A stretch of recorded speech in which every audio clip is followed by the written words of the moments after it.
Ultimately, if you're going to have lasting change in anything, you're really talking about just raising your standards. I mean, I always tell people, if you want to know how to change your life, I give it to you in 3 words, boring as it sounds: raise your standards. Lasting change is different than a goal. You don't always get your goals, but you always get your standards. Think of it as everybody in life gets their musts. They don't get their shoulds. Most people have a list of shoulds, don't they? Don't you have a list of the shoulds, things you should do, you should follow through on? I should lose some weight, I should work out more, I should make more calls, I should respond more rapidly to my email, whatever. But when you decide something is a must for you, an absolute must, when you cut off any possible, you say, I'm gonna find the way or I'm gonna make the way. Human beings, when they resolve things, when they make a real resolution inside themselves, which is they raise the standard and they make it a must, they find the way. Haven't you had some area of your life where you raised your standard and your life has never been the same? You did something and you did it for years and you kept trying to change it and kept telling yourself, I should. And then one day something happened. Something just clicked you over. Something took you over that kind of tipping point. And inside yourself, you said, no more. And it was a very, very different experience, wasn't it? Something inside of you shifted.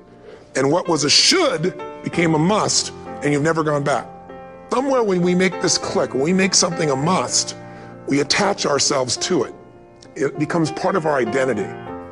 We all act consistent with who we believe we are. I tell people the strongest force in the whole human personality is this need to stay consistent with how we define ourselves. If you define yourself as somebody who is really conservative, you're not gonna be crazy and act nuts unless you're really drunk or something, and then you can say it's the alcohol, when it's really just you finally getting permission to be yourself. The alcohol is your excuse. If you're a really crazy person, you act crazy, outrageous, playful. You don't act conservative because that's not who you are. Very often people say, well, I can't do that. I'm not that kind of person. And I always say to people, really, when did you define yourself? I mean, really, how many years ago did you come up with what you could and couldn't do in your life? How many years ago? Most people, if they really look at how they're living their life today, it's based on a set of standards, a set of beliefs that they made choices about 10, 20, 30 or more years ago.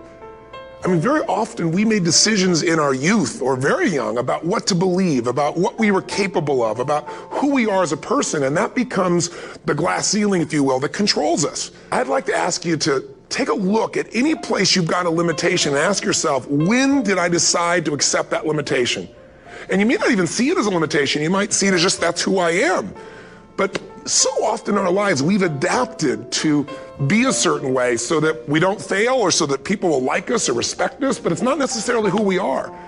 Joy comes when you're spontaneous.